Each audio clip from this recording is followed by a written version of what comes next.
ظفر بھائی بسم اللہ شروع کریے۔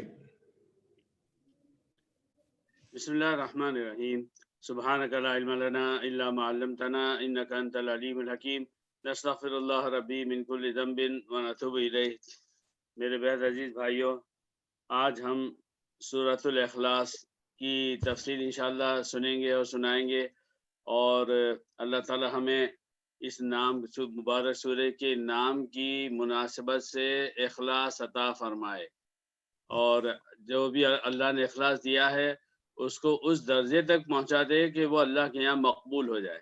آپ دیکھیے کہ جو قرآن کی باقی ساری صورتیں ہیں ان کے نام جو ہے انبیاء پر آئے ہیں، کسی اللہ نے جیسے مناسب سمجھا، کسی واقعے میں کبھی شہد کی مکھی کا نام ہے، کہیں پر بقرہ گائے کا نام ہے، کہیں پر فلق جو ہے جو ہر چیز کو پھاڑ کے چیز باہر نکل آتی ہے وہ نام ہے، یا سورہ محمد نبی صلی اللہ علیہ وسلم کا نام ہے، اور ہود بھی ہے، یوسف بھی ہے، اور رعد بجلی کی کڑک بھی ہے۔ مختلف نام ہے جو کہ اپنی جگہ پر ہر سورہ کے لیے فٹ ہوتے ہیں۔ قل هو اللہ احد جیسی سورت کا نام کیا رکھا جائے؟ جو اللہ نے نام تجویز فرمایا وہ تو ہم کو اور آپ کو معلوم ہے، اور جو نبی کریم صلی اللہ علیہ وسلم نے اللہ کے حکم سے بتایا وہ بھی قرآن میں لکھا ہوا ہے، اور ہم اس کو دیکھ رہے ہیں، ہم اسے پڑھ رہے ہیں، اور ہم کو معلوم ہے کہ اس سورہ کا جو نام ہے وہ اخلاص ہے۔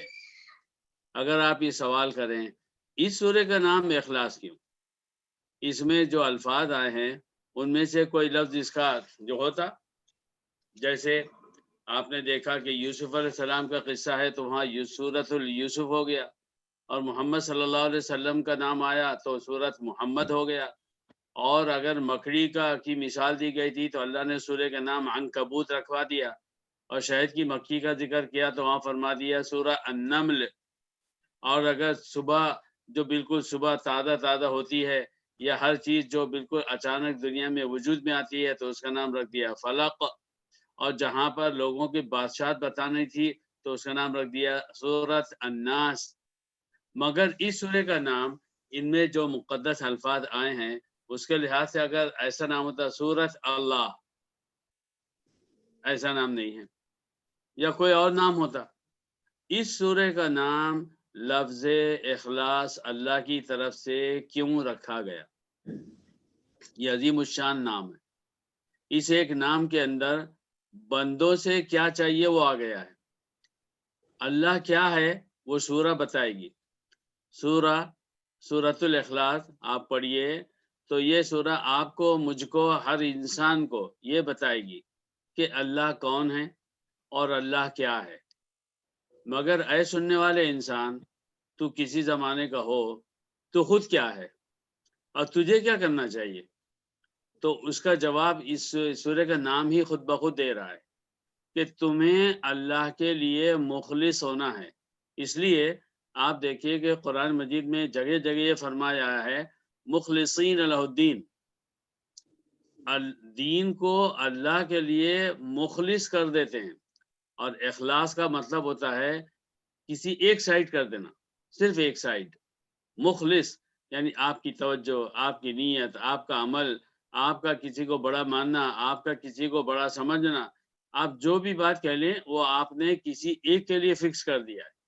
جیسے بڑی بے موقع گندی مثال ہوگی کہ لوگ ووٹ مانگنے کے لیے نکلتے ہیں اور کسی کو کنوینئنس کرنا چاہ رہے ہیں کہ بھائی تم ووٹ اب کی دفعہ اس پارٹی کو مت دو، اس کو دو، اور وہ ساری بات سن کے صرف ایک جملہ بولتا نہیں بھائی میں تو اس پارٹی کا ہوں، میں تو اسی کو دوں گا۔ اس کو بولتے ہیں اخلاص۔ اخلاص اس مثال سے سمجھنے کے لیے، مثال اس لیے نہیں دی جاتی کہ مثال ہی سب سے بڑی چیز ہے، صرف سمجھنے کے لیے دی جاتی ہے۔ تو میرے بھائیوں، اس سے پہلے کہ سورہ کی وادیوں میں قدم رکھو، پہلے اپنے اخلاص کا جائزہ لے لو۔ سب سے پہلے میں ہی اپنے اخلاص کا جائزہ لوں کہ پیدا ہونے سے لے کے آج تک میں اخلاص کے اگر 100 درجے بنائے جائیں تو میں کس درجے پر ہوں؟ 1، 2، 5، 10، 15، 25، 50، کہاں تک؟ ایسا تو نہیں ہے کہ جس چیز کو میں اخلاص سمجھ رہا ہوں وہ اخلاص نہیں ہے، وہ میری عادت بن گئی ہے۔ دیکھیے ایک تو ہوتا ہے اخلاص کا نہ ہونا، یعنی آپ کام کر رہے ہیں، نعوذ باللہ میں کام کر رہا ہوں، میرا نام ہو، میری شہرت ہو، یا جو ہے اس لیے کہ میں کسی کو دکھانا چاہتا ہوں، یا میں جو ہے تو دنیا کے کسی اور مقصد کی خاطر یہ نیک کام کر رہا ہوں، تو یہ تو بہت ہی بری بات ہے، اس کا تو ذکر کرنا ہی بیکار۔ لیکن ایک یہ ہے کہ مسلسل کرتے کرتے ہماری عبادت عادت بن جائے، یہ بہت بڑا فتنہ ہے۔ تو ہر مسلمان کو ہر نیک کام کے وقت میں اس کو یہ سوچنا ہے کہ میں عبادت کرنے جا رہا ہوں یا میری عادت بن گئی ہے۔ نماز پڑھنا میری عادت ہے، نتیجے میں میں ایک روبوٹ کی طرح اذان سنتا ہوں، مجھ پر کوئی اثر نہیں ہوتا۔ آپ کو معلوم ہے حضرت عائشہ رضی اللہ عنہا فرماتی ہیں بخاری شریف میں، اس ایک حدیث میں ہر مسلمان اپنے آپ کو تول لے اور سب سے زیادہ نمازی اپنے آپ کو تول لے تو اللہ کی قسم دنیا بدل جائے۔ حضرت عائشہ فرماتی ہیں کہ نبی کریم صلی اللہ علیہ وسلم ہمارے درمیان ہوتے، ہنستے بولتے، شریک ہوتے ساتھ میں، اور بالکل اچھی طریقے سے ہمارے ساتھ پیش آتے، لیکن جیسے ہی حضرت بلال اذان دیتے اب اذان شروع ہوئی تو محمد صلی اللہ علیہ وسلم پر کیا گزرتی؟ حضرت عائشہ فرماتی ہیں آپ کے چہرے کا رنگ بدل جاتا۔ بتائیے ہمارا چہرے کا رنگ بدلا فجر، ظہر، عصر، مغرب، عشاء کو سنتے ہوئے؟ نہیں۔ اس لیے ایک بات جو میں ہمیشہ عرض کر رہا ہوں، ہمارا کنیکشن اللہ سے لوز ہے۔ دوسری بات عرض کر رہا ہوں، ہماری عبادت عادت بنی ہوئی ہے۔ ہر عبادت کو کنیکشن دو گے اللہ کے نور کا، آخرت کی یاد کا، اور اس طریقے سے کہ بھئی میں اب جو کام کرنے جا رہا ہوں یہ اللہ کے لیے ہے، تو آپ دیکھیں گے کہ ہمارے بھی چہرے کا رنگ انشاءاللہ بدلے گا۔ تو جس دن نماز کے وقت ہمارے چہرے کا رنگ بدلے اور جس نماز پہ ہماری توجہ فوراً اللہ کی طرف ہو جائے، اور جو نماز اچانک ہم کو دنیا سے نکال کے آخرت کی سرحد پر پہنچا دے، وہی ہماری معراج ہوگی، اور پھر اس کا مطلب ہے کہ اخلاص ہمارے ہاتھ میں آنے لگا ہے۔ میں نے نماز کی مثال دی، جتنے اچھے کاموں کی اللہ نے توفیق دی ہے الحمدللہ اسے کرتے رہنا چاہیے۔ ایک بہت بڑی بات جو تبلیغی نصاب کے لکھنے والے عالم صاحب حضرت مولانا محمد زکریا صاحب کاندلوی، جنہوں نے تبلیغ نصاب کی کتاب لکھی، ان سے کسی نے پوچھا کہ حضرت جب نماز پڑھنے جاتے ہیں تو شیطان دل میں وسوسہ ڈالتا ہے کہ تو اللہ کے لیے پڑھنے نہیں جا رہا ہے، تیرے دماغ میں یہ بات آ رہی، لوگ بولیں گے کیا اچھا آدمی ہے بھائی، نماز پڑھ رہا ہے، بہت 5 وقت کی نماز پابندی سے پڑھتے ہیں، تو اب کیا کریں، ریاکاری ہو رہی ہے، تو اب نماز پڑھیں کہ نہ پڑھیں؟ حضرت مولانا زکریا رحمۃ اللہ علیہ نے فرمایا کہ دیکھو نماز پڑھتے رہو چاہے تمہارے دل کے اندر یہ شبہ ہو، چاہے تم یہ سوچ رہے ہو کہ مجھے لوگوں کو دکھانے کے لیے نماز پڑھنا ہے، پھر بھی پڑھو۔ کیوں؟ اس لیے کہ شیطان کسی بھی بہانے سے تمہاری نماز چھڑانا چاہتا ہے۔ اس وسوسے سے پہلے اس نے سارے ہتھ کنڈے استعمال کیے، تم نے توڑ دیا۔ تم نے اپنی ملازمت کو، اپنی دکان کو، اپنی تجارت کو، اپنے بیوی بچوں کو، اپنے آرام کو، کسی چیز کو بہانہ نہیں بنایا اور نماز نہیں چھوڑی۔ تو اب آخری حربہ شیطان کے بعد یہی ہے کہ وہ تمہارے دل میں وسوسہ ڈالے، یہ اللہ کے لیے نہیں پڑھ رہے ہو، لوگوں کو دکھانے کے لیے پڑھ رہے ہو، تو پڑھتے رہو اور استغفار کرتے رہو، تو نتیجہ یہ ہوگا کہ وہ وسوسہ آنا بند ہو جائے گا اور تمہاری نماز کنٹینیولی چلتی رہے گی۔ یہ بالکل سچی بات ہے میرے بھائیوں۔ اور اسی طرح ہر نیک کام کے بارے میں ہم کو فوراً سوچنا چاہیے۔ اگر خدا نہ خواستہ شیطان کا وسوسہ کسی بھی طرح کا دل میں آتا ہے تو آپ استغفار پڑھیے، اللہ سے دعا کیجیے کہ اللہ مجھے اس سے بچا لے کہ میں عبادت کروں اور وہ کسی اور کے لیے ہو، یا میں عبادت کروں اور بطور عادت کروں، تو اس دعا کے ساتھ اس کو کنٹینیو کرتے رہیے، اللہ تعالیٰ ضرور قبول کرے گا۔ تو میرے بھائیوں، یہ سورہ اخلاص اس سورہ کا عظیم الشان نام ہے، اور واقعتاً اتنا عظیم نام ہے کہ اس سورہ کا اگر کوئی نام رکھا جا سکتا تھا تو وہ یہی نام ہو سکتا تھا۔ آپ سوچئے، میں چاہتا ہوں آپ سوچیں، آپ میری بات صرف نہ سنیں، آپ جب میں کوئی بات کہوں آپ اس کے اپوزٹ سوچئے، نہیں، سورہ اخلاص کا کوئی اور نام بھی ہو سکتا تھا، سوچئے کیا نام ہو سکتا تھا۔ تو اللہ کے لیے دین کو مخلص کر دینا، یعنی دین پر چلنا صرف اور صرف اور صرف اللہ کے لیے کرنا، یہ اخلاص ہے اور یہ سورہ کا نام ہے۔ یہ سورہ مدینہ منورہ میں نازل ہوئی، مکے میں کیوں نہیں نازل ہوئی؟ مکے میں تو پہلے ہی سے وہاں اللہ کے بارے میں جھگڑا تھا، بلکہ عجیب و غریب جھگڑا تھا۔ اللہ کے بارے میں مشرکین مکہ کے اور اطراف کے مشرکوں کے عجیب متضاد ایک دوسرے کے الٹ خیالات تھے۔ کوئی اللہ تعالیٰ کو مرد کی شکل میں دیکھتا تھا، تو کوئی نعوذ باللہ عورت کی شکل میں اپنے خیالات کی دنیا میں، تو ویسی تصویریں بناتا تھا۔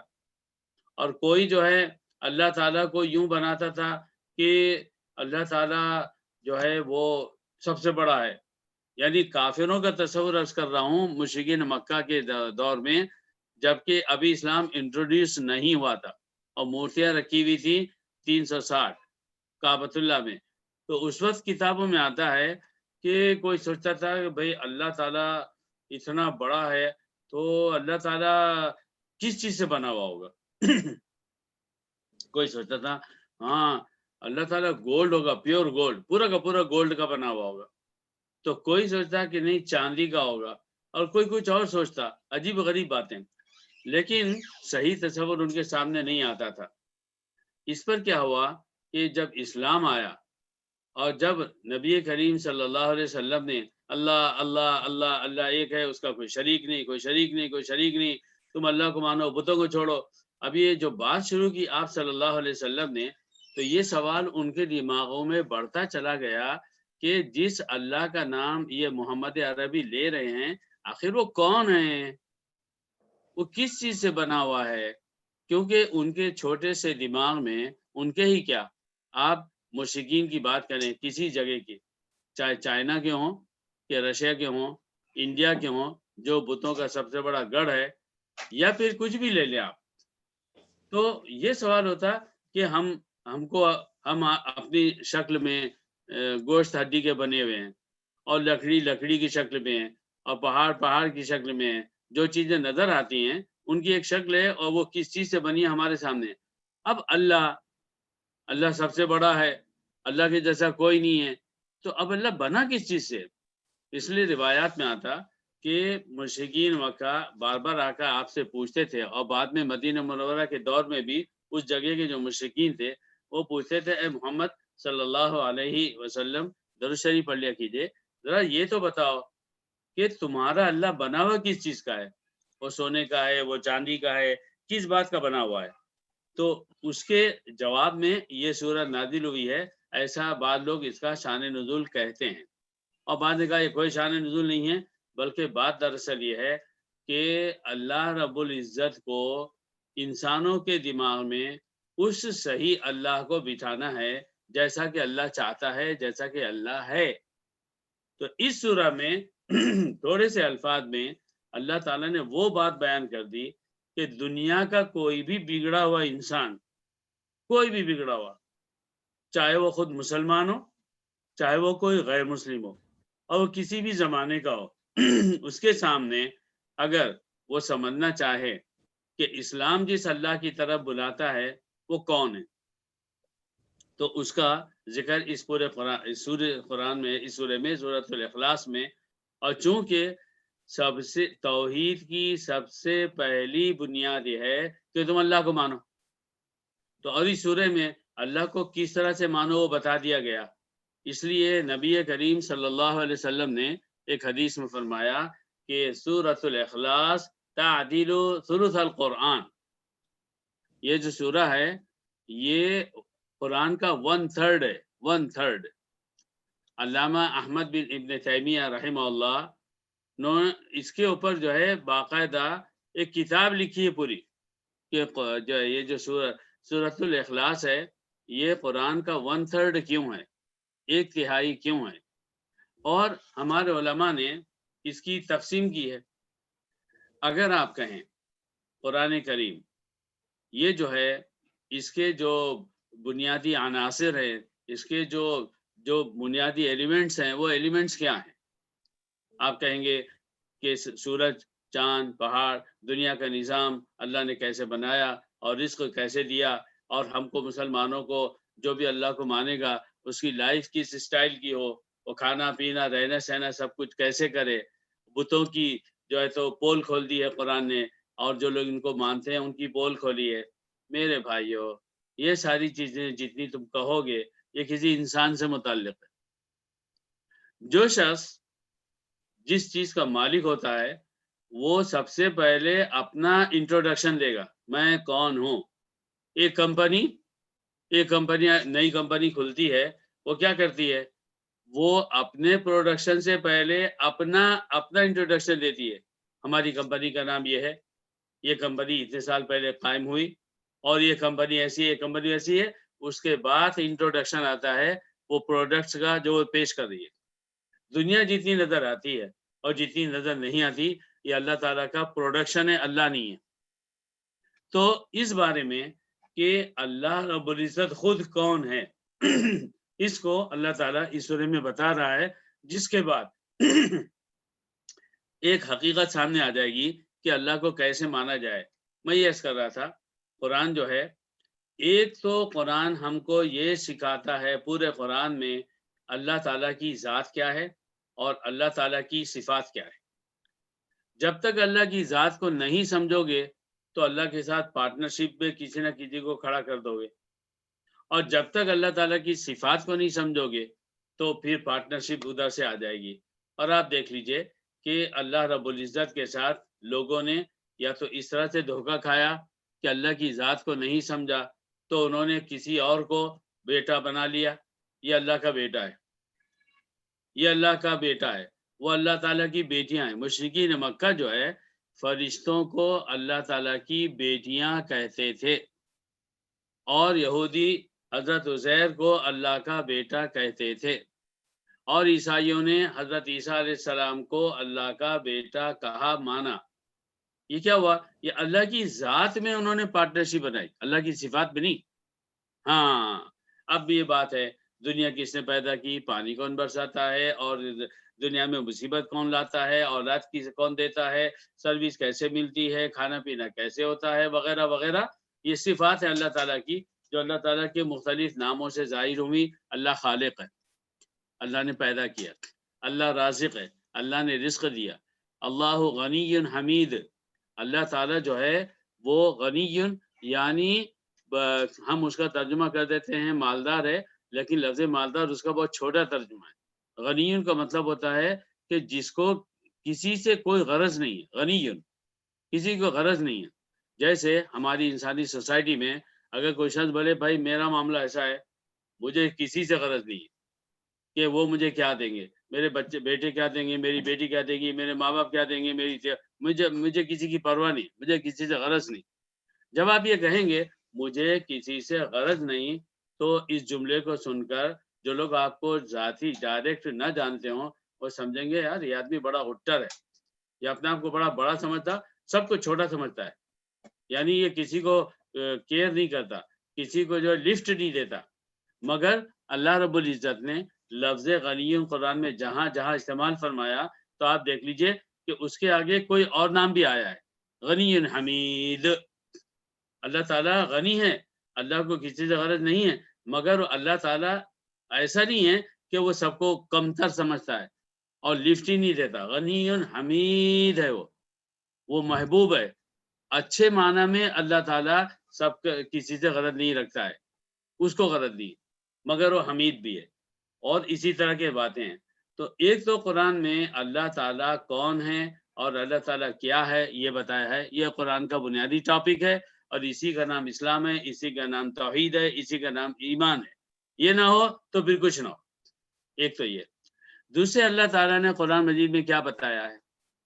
اے انسانوں، تم سمجھتے ہو آج پیدا ہو کل مر جاؤ گے اور بات ختم۔ تمہارے مرنے سے بات ختم نہیں ہوگی بلکہ شروع ہوگی، اس کو کہتے ہیں آخرت۔ تو قرآن کا جو دوسرا اہم ٹاپک ہے وہ آخرت ہے، کہ آخرت میں کیا ہوگا، آخرت کسے کہتے ہیں۔ آخرت جس کے دو بڑے بڑے حصے ہیں، ایک کا نام جنت ہے اور دوسرے کا نام جہنم ہے، اس کی تفصیل آپ کو قرآن میں ملے گی۔ ابھی آخرت کو بتائے گا کون؟ سمجھائے گا کون، اس کی طرف بلائے گا کون؟ تو اس کا تیسرا ٹاپک ہے رسالت، رسولوں کا بھیجنا۔ یہ قرآن کے اصل ٹاپک ہیں۔ اب باقی دنیا کی جتنی باتیں ہیں اور سورج چاند کے بارے میں باتیں ہیں اور انسانوں کے بارے میں باتیں ہیں، حضرت آدم علیہ السلام کا قصہ یا کسی نبی کا قصہ ہے، یہ سب انسانوں سے متعلق، اور وہ اس لیے بتایا گیا ہے تاکہ ان سب چیزوں کو سن کر ہم اور آپ جو کہیں پھسلنے والے ہیں اپنے آپ کو سنبھال لیں۔ تو میرے بھائیوں، یہ جو سورہ ہے سورۃ الاخلاص، صرف ایک چھوٹی سی سورہ 3 آیتوں کے اندر، کیا 4 آیتوں کے اندر کیا کر رہی ہے؟ اللہ تعالیٰ کی ذات کو سمجھا رہی ہے۔ میں آپ سے پوچھتا ہوں، پہلے میں اپنے آپ سے پوچھتا ہوں، پیدا ہونے سے لے کے آج تک سورۃ الاخلاص کتنی دفعہ پڑھی؟ ہزاروں دفعہ پڑھی۔ اور بیچارے مسلمان عرب کے ہوں کہ عجم کے ہوں، ان کی تو نماز میں وہ قل اللہ سے شروع ہوتی ہے اور قل اللہ ہی پہ ختم ہوتی ہے۔ جیسے 5 اور 10 سال کا بچہ وہ کیسے بھلا 10 20 30 صورتیں یاد کرے گا؟ تو لے دیکھے اس نے علم تری کیفہ سے کچھ صورتیں یاد کر لی، بعد لوگوں نے وہی صورتیں یاد کر لی، اور اس کے بعد میں وہ چھوٹی صورتوں کو ہر نماز میں ریپیٹ کر رہا ہے، جب دیکھو جب وہی، جب دیکھو جب وہی۔ ایک دن میں نے سوچا، اگر میری ماں، اگر میری بہن، اگر میری بیوی، اگر میری بیٹی، اگر وہ مجھے کھانے کے لیے جب آ رہی ہے، صبح آئی تو دال اور دوپہر آئی تو دال، اور وہی دال اور وہی مزہ ہے، تو میں کتنے دن کھاؤں گا؟ اگر مجھے بریانی دی جائے، صبح دوپہر شام ایک بریانی آ رہی ہے، وہی بریانی آ رہی ہے، اسی اسٹائل کی آ رہی ہے، اسی ٹیسٹ کی آ رہی ہے، کتنے دن کھاؤں گا؟ لیکن یہ میری نماز بھی عجیب و غریب ہے، جب پڑھتا ہوں علم تری کیف، جب پڑھ رہا ہوں لیلاف قریش، جب پڑھ رہا ہوں انا اعطینا، جب پڑھتا ہوں قل هو اللہ۔ ارے میرے بھائی، ذرا دوسری 2 4 آیتیں بھی تو یاد کر لو۔ اس لیے میں نے اکثر کہا ہے، آپ حضرات نے سنا ہی ہے کہ فرشتوں کا کام ہے منکر اور نکیر کا، ہم جو اچھا ہے برا کام کرے وہ لکھیں۔ تو مجھے یقین ہے کہ ہزاروں مسلمانوں کے فرشتے جب مسلمان نماز پڑھتا ہوگا نا، وہ آرام سے بیٹھتے ہوں گے، وہ خالی ان کو کیا کرنا ہے، TOO ڈال دینا ہے، بس 2 یا اس کے جو ہم 2 الٹے پیج ڈالتے ہیں، آج بھی یہی ہونے والا ہے۔ وہ شروع کرے گا، الحمدللہ اسی رفتار سے جائے گی، اس کے بعد میں وہ جو سورہ پڑھنا ہے علم تری کیف سے لے کے باقی کا، اس کے بعد میں اس کو رکوع مارنے میں 3 دفعے بولے گا، وہ پھر جیسے کھڑا ہوگا ایسے پڑھے گا۔ یعنی ہماری نماز کا وہ اسٹائل جو چل رہا ہے وہ چل رہا ہے، وہ چلتا رہے گا، اللہ نہ کرے قبر میں جانے تک چلتا رہے گا۔ کوئی تو چینج آئے، الفاظ کا ہی چینج آ جائے بھائی۔ اخلاص تو بہت بڑی چیز ہے، الفاظ کا چینج آ جائے۔ پہلے الفاظ کو ٹھیک کرو گے، نماز کو اطمینان سے پڑھو گے، سنت کے مطابق پڑھو گے، تو کم سے کم اس چین کے اندر نا اللہ تعالیٰ لطف پیدا کر دے گا، دل لگے گا، شیطان کے وسوسے کم ہوں گے، اور اس کے بعد آگے اللہ تعالیٰ جس کو جتنا خشوع خضوع دے دے۔ تو میرے بھائیوں، یہ سورۃ الاخلاص جس کو ہم نے ہزاروں دفعہ پڑھی، اچھا ہی کام کیا، اس پر غور کتنا کیا، اس پر غور کتنا کیا؟ ہو سکتا ہے آپ نے غور کیا ہوگا۔ میں ہمیشہ مجھے آپ حضرات پہ فخر ہوتا ہے کہ اللہ نے مجھے ایسے بھائی دیے ہیں کہ ماشاءاللہ جن کی زندگی میں نیکی کاموں کے بڑے بڑے درخت ہیں موجود، اور جو ماشاءاللہ اس عمر میں بھی جن کا سارا وقت جو ہے دین کو جا رہا ہے۔ مگر بھائی، یہ جتنی توفیق ملی ہے اس پر اکتفا نہ ہو، ہم اس پر ڈیپینڈ نہ ہو۔ اور مین چیز بلڈ، انسان کے جسم میں سے بلڈ نکال دو اور باقی سب اس کا رکھ دو، چلے گا؟ جو بلڈ ہے ہر کام کا، اخلاص، اللہ کی توجہ، اللہ کا دھیان، اور صرف اللہ کے لیے کرنا، اور بار بار لرزتے رہنا، کہیں ایسا تو نہیں ہے کہ شیطان چور دروازے سے کہیں سے گھس گیا ہے، بار بار دیکھنے کی بات۔ تو میرے بھائی، سورۃ الاخلاص کو ہم نے پڑھا 1000 دفعے، مگر 100 دفعے بھی غور نہیں کیا۔ اس آیت کا مطلب کیا ہے؟ تفسیریں پڑھ لی، بڑی اچھی بات ہے، اس کے بعد تفسیریں پڑھنا غور کرنے کی ابتدا ہے، نہ کہ انتہا۔ It's not ending, it's beginning. کہ مجھے عربی نہیں آتی تھی تو میں نے اس کو سمجھ لیا، اب سمجھ کے بعد پھر مجھے غور کرنا ہے۔ اللہ تعالیٰ ہم سب کو اس کی توفیق دے۔ تو اللہ رب العزت نے سب سے پہلی آیت فرمائی، بسم اللہ الرحمن الرحیم، قل هو اللہ احد، کہہ دو، سب سے پہلا لفظ آپ دیکھ لیجئے کہ دوسری صورتوں میں لفظ قل اللہ نے فرمایا ہے محمد صلی اللہ علیہ وسلم کو کہ آپ لوگوں کو یہ بتا دو، مگر قل یا ایھا الکافرون پہلا لفظ قل، سورۃ الاخلاص پہلا لفظ قل، سورۃ الفلق پہلا لفظ قل، سورۃ الناس پہلا لفظ قل، کسی اور سورہ کو بتا دو کہ جس میں پہلا لفظ قل آیا ہو۔ یہ ان چاروں صورتوں کی امتیازی شان ہے۔ کیوں ہے؟ اس لیے کہ دراصل جس بات کی اہمیت ہوتی ہے اسی بات کی اہمیت کو جو قوم کا سردار ہے، جو کمپنی کا مالک ہے، وہ بولتا بھائی بتا دو، ان کو بتا دو، ان کو سمجھا دو، تو یہ وہ قل ہے، یہ آرڈینری قل نہیں ہے۔ اے محمد صلی اللہ علیہ وسلم آپ بتا دیجئے، یہ آرڈینری نہیں ہے۔ اس قل کے اندر ایک تحکم ہے، آرڈر دینے کی بات ہے، سمجھانے کی بات ہے، اس میں وارننگ بھی ہے، اس میں محبت بھی ہے۔ جن سے محبت ہوتی ہے ان کو بھی جو ہے تو بولتے ہیں کہ بھائی ان کو بتا دو، یہ میرے بیٹے کو بتا دو بھائی کہ یہ بات ایسی ہے۔ اور دشمن کو بھی آدمی چیلنج کرتا ہے، اور میرے دشمن کو بھی بتا دو تو میں یہ بھی کر سکتا ہوں۔ تو یہ قل جو ہے یہ دو دھاری تلوار ہے اللہ کی طرف سے بندوں کے لیے۔ اس میں پیار بھی ہے جو اللہ سے پیار کرے، اور اس کے اندر وارننگ بھی ہے جو اللہ تعالیٰ سے دشمنی مول لے، جو اللہ کی حیثیت کو نہ سمجھے اور سمجھنا نہ چاہیں۔ تو یہ قل جب بولو اپنی زبان سے، چاہے نماز میں چاہے اس میں، تو پہلے جائزہ لے لو کہ قل کے کہتے ہوئے تم اللہ سے محبت کرنے والوں میں ہو یا اللہ سے دشمنی کر رہے ہو جو جان بوجھ کر یا بغیر جانے بوجھے۔ تو قل مجھے مزہ آ رہا ہے، مجھے بہت اچھا لگ رہا ہے۔ قل اللہ تعالیٰ کہہ رہا ہے، اپنے نبی سے کہہ رہا ہے کہ بول دو۔ یہ اللہ میرے لیے کہہ رہا ہے کہ اللہ تعالیٰ نبی صلی اللہ علیہ وسلم سے کہہ رہا ہے کہ تو ظفر کو بتا دے، تو حبیب اعظم اور شریف کو بتا دے، تو انور کو بتا دے، اے محمد صلی اللہ علیہ وسلم تو آفتاب کو بتا دے، تو دنیا کے سارے مسلمانوں کو بتا دے۔ جب قل کہہ رہا ہوں مجھے بڑا اچھا لگ رہا ہے، میرا سینہ ٹھنڈا ہو رہا ہے۔ یقین مانی کہ اللہ تعالیٰ، میں اس لائق ہوں کہ اللہ تعالیٰ اتنے بڑے نبی سے کہہ رہا ہے کہ اپنے بندے کو بتا دو۔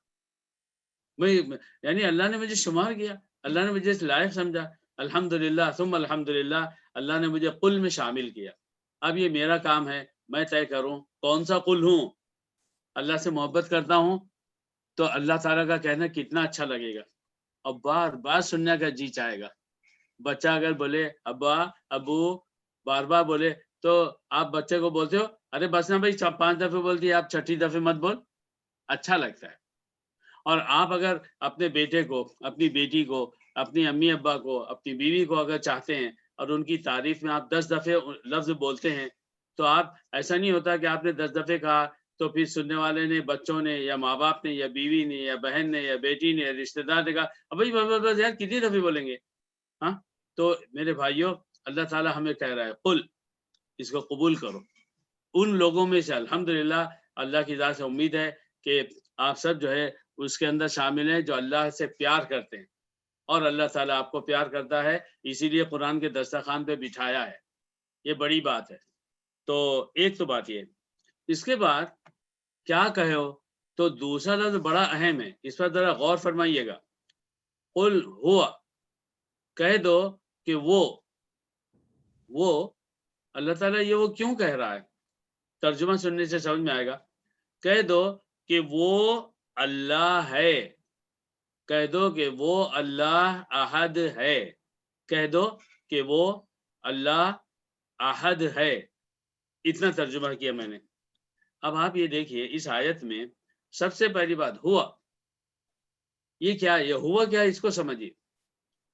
اگر کوئی بات بار بار آپ سے پوچھی جائے، آپ کے پاس ٹائم نہیں تھا اس بات کو بتانے کا، یا آپ جو ہے سمجھا رہے تھے لیکن سامنے والا اس کو پھر بھی سمجھ نہیں رہا تھا، پھر آپ نے کیا کیا کہ آپ کو ٹائم مل گیا، تو آپ نے سامنے والے سے یوں کہا وہ جو تم پوچھ رہے تھے نا کل، وہ جو تو آپ پوچھ رہے تھے مجھ سے کل، وہ جو اس وہ میں کیا بات ہے، یہ وہ کیا ہے اس جملے کے اندر، کل وہ جو آپ مجھ سے پوچھ رہے تھے، کل وہ جو آپ مجھ سے کہہ رہے تھے، ابھی ابھی آپ جو مجھ سے کہہ رہے تھے، آپ کوئی بھی لفظ لے لیں، یہ وہ بتا رہا ہے کہ آپ سامنے والے کو وہ بات کہنے جا رہے ہیں جو اس کے دماغ میں ہے، اس کا تصور ہے، اور اس بات کو وہ سمجھنا چاہتا ہے۔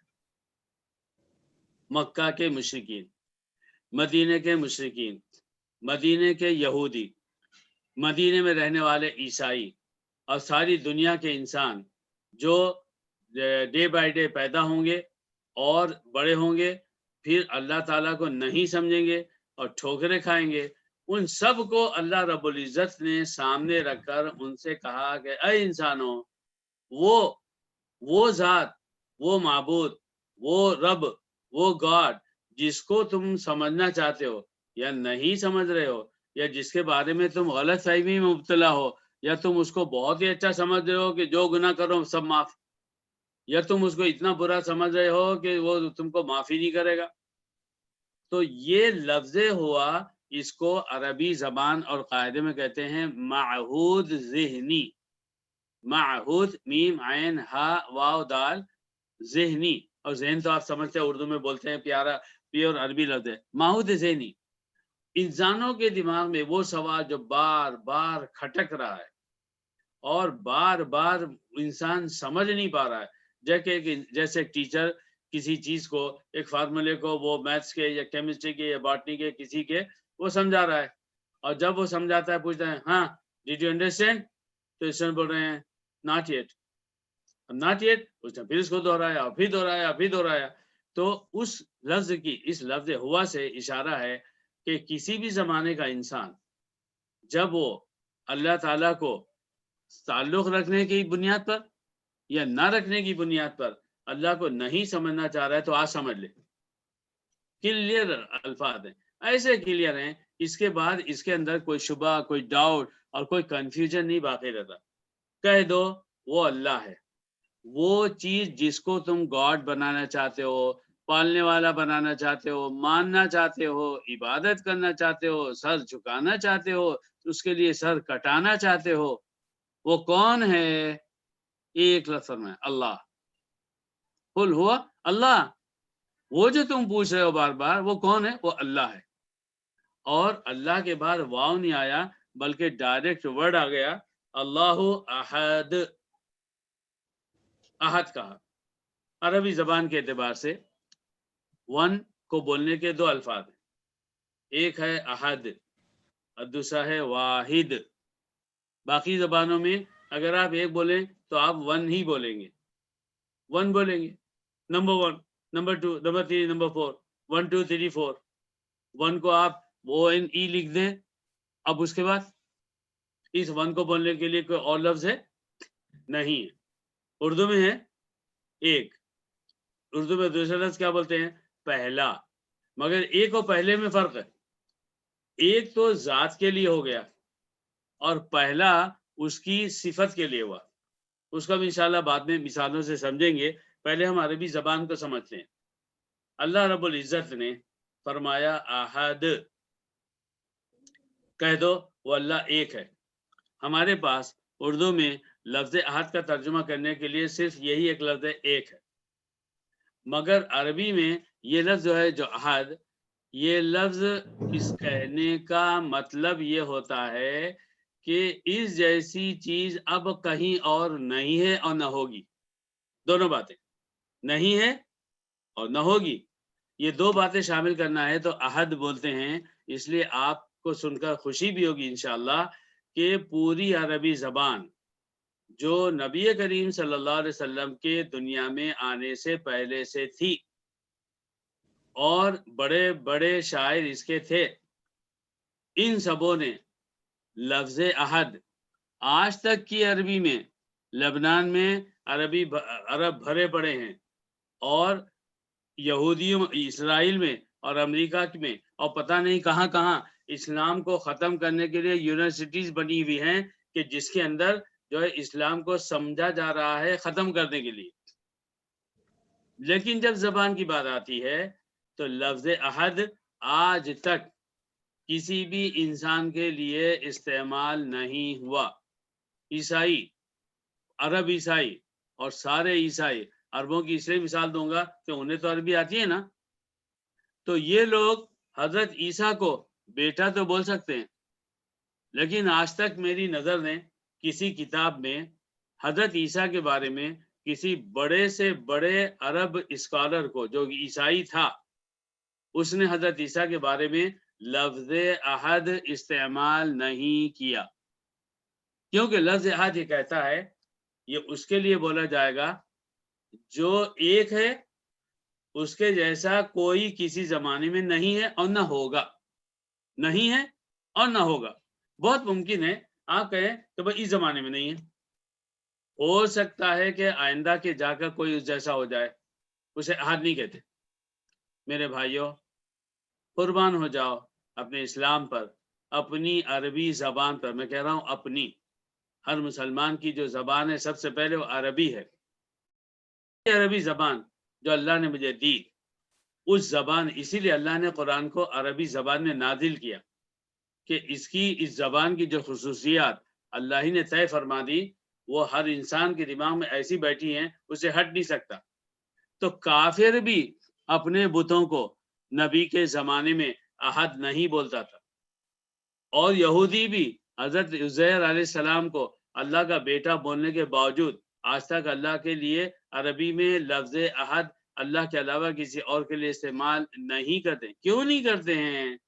ارے بھائی آپ کی زبان آتی ہے، آپ کو اس کی میننگ معلوم ہے۔ انسانوں کے جو اللہ کے دشمن بنے بیٹھے ہیں ان کے دماغوں میں بھی کونے کونے میں بات بیٹھی ہوئی ہے، یار اللہ کی جیسی کوئی چیز ہے ہی نہیں، اور یہی بات تو قرآن نے کہا ہے، لیس کمثلہ شیء، اس کے جیسی تو کوئی چیز نہیں۔ اور دوسری بات میرے بھائیوں، اللہ نے یہاں پر واحد کیوں نہیں کہا؟ اس لیے کہ عربی زبان میں واحد بولنے کا مطلب ہے، اب اس کے بعد سیکنڈ بھی آئے گا۔ جب آپ بولیں گے فرسٹ، کب بولیں گے فرسٹ؟ جب اس کے بعد کوئی سیکنڈ بھی ہو، پھر تھرڈ بھی ہو، پھر فورتھ بھی ہو، سلسلہ وائز۔ تو اگر آپ نے کہہ دیا اللہ از فرسٹ، اس کا مطلب ہے اب کوئی اللہ از سیکنڈ بھی ہو جائے گا، کوئی تھرڈ بھی ہو جائے گا، چاہے وہ فرسٹ کی کوالٹیز نہ رکھتا ہو مگر ہوگا۔ تو لفظ واحد یہ بھی قرآن میں استعمال ہوا ہے، اللہ الواحد القہار، وہ اللہ ہے جو واحد ہے۔ کیوں استعمال کیا اللہ نے وہاں پر واحد؟ یہاں کیوں نہیں استعمال کیا؟ جہاں استعمال کیا ہے وہاں یہ بتانے کے لیے کہ کم عقل انسانوں کو یہ بھی سمجھنا چاہیے کہ اللہ از دا فرسٹ، اللہ سے پہلے بھی کوئی ہے تو اگر کاؤنٹنگ کرو گے تو نہیں ہے، پہلے اللہ ہے۔ مگر اللہ تعالیٰ وہ نہیں ہے کہ آج فرسٹ ہے تو کل کوئی سیکنڈ ہوگا تو کوئی تھرڈ ہوگا۔ اور یہ بھی آپ کو معلوم ہے کہ دنیا کا کوئی بھی انسان ہمیشہ فرسٹ نہیں آتا، وہ کبھی کبھی سیکنڈ بھی ہو جاتا ہے۔ تو اللہ تعالیٰ کے، اللہ کی الوہیت کے خلاف، اللہ کی ربوبیت کے خلاف، اللہ کی خالقیت کے خلاف، اللہ کی رزاقیت کے خلاف، اللہ تعالیٰ کی نوریت کے خلاف، اللہ تعالیٰ کے بصیر اور سمیع وغیرہ ہونے کے خلاف کوئی بھی وہاں پر نہیں ہے۔ جو لفظ بولو گے اللہ از دا فرسٹ۔ مگر اس سورہ اخلاص میں یہ بتا دیا گیا کہ فرسٹ کا مطلب یہ نہیں سمجھنا کہ اللہ تعالیٰ اپنی پرسنالٹی میں اور اپنی کوالٹی میں کہیں پر سیکنڈ بھی ہوگا، وہ صرف ون ہے، احد ہے، نہ اس جیسا کوئی ہے اور نہ کوئی اس جیسا ہوگا۔ میرے بھائیوں، سورۃ الاخلاص معانی کا خزانہ ہے، توحید کا خزانہ ہے، محبت کا خزانہ ہے۔ یہ محبت کا خزانہ ہے۔ آپ مسلمان ہیں الحمدللہ، تو اللہ تعالیٰ بہت پیار سے آپ سے کہہ رہا ہے، قل، اے مومن بندے تو بھی بول، نبی کے ساتھ بول، کیا بول؟ اللہ ایک ہے۔ اس لفظ احد کو سیکھنا ہے، 1442 سال پیچھے چلے جاؤ، کڑک دھوپ، انتہائی خطرناک دھوپ کا تصور کرو، اور ایک دشمن ہے جس نے اٹھا کر زمین پر پٹخ رکھا ہے، جس میں کپڑے، بدن پر کپڑا نہیں ہے، اور دوپہر کی خطرناک دھوپ ہے، اور پھر اس کے اوپر دھوپ میں انتہائی گرم کیا ہوا پتھر اس کے سینے پر رکھ دیا ہے، اور بول رہا ہے کہ جب تک کافر نہیں بنے گا نہیں چھوڑوں گا۔ اور وہ اللہ کا بندہ بول رہا ہے احد احد احد۔ یہ اس لفظ احد کی چاشنی مجھے اور آپ کو ملی، جو حضرت بلال کو ملی ہے، جو حضرت بلال نے اتنی گرمی میں اور ایسے پتھر کو رکھ کر انہوں نے یہی کہا احد احد۔ میرے بھائیوں، یہ لفظ احد بہت قیمتی ہے. یہ بڑی قربانیوں کے بعد حضرت بلال کی زبان پہ آیا تھا. ہم تو اچھے سے اچھے کھانے کھا کر اچھے سے اچھے کپڑے پہن کے بہترین مسجد میں جا کر ایک عالی شان سجادہ ہوتا ہے, جا نماز ہوتی ہے, اور ماشاءاللہ اے سی بھی چلتی ہوتی ہے, اور اس میں ہم بولتے ہیں قل هو اللہ احد. ہو گئی ہماری نماز, بس ہم نے قل هو اللہ احد کا حق ادا کر دیا. تو میرے بھائیوں, اللہ تعالیٰ قل هو اللہ احد کی محبت, اس کی چاشنی, اس کا درجہ نصیب کرے. زندگی میں کوئی ایک لمحہ ایسے آ جائے, بس ایک لمحہ, کہ اس کے اندر لفظ احد جو ہے میرے جسم کا رواں رواں بول دے, میرے خیالات کا ہر حصہ احد سے بھر جائے, میری آواز میں ہر جگہ احد احد احد احد ایسی نکلے کہ وہ جو ہے وہ آواز محلوں میں اور مسجدوں میں نہ گونجے, میرے جسم کے اندر ایسی گونجے کہ اللہ تعالیٰ کے یہاں قبول ہو جائے. اللہ تعالیٰ میں توفیق عطا فرمائے. انشاءاللہ پھر اس سورہ کی تفسیر اگلی مجلس میں لیتے ہیں.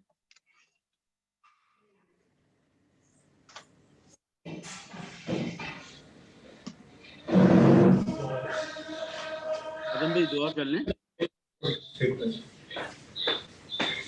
انڈیا کے اندر بھی بہت سارے پروموشنز کرا. ہاں PFL انہیں کرا ہاں ظفر بھائی. جی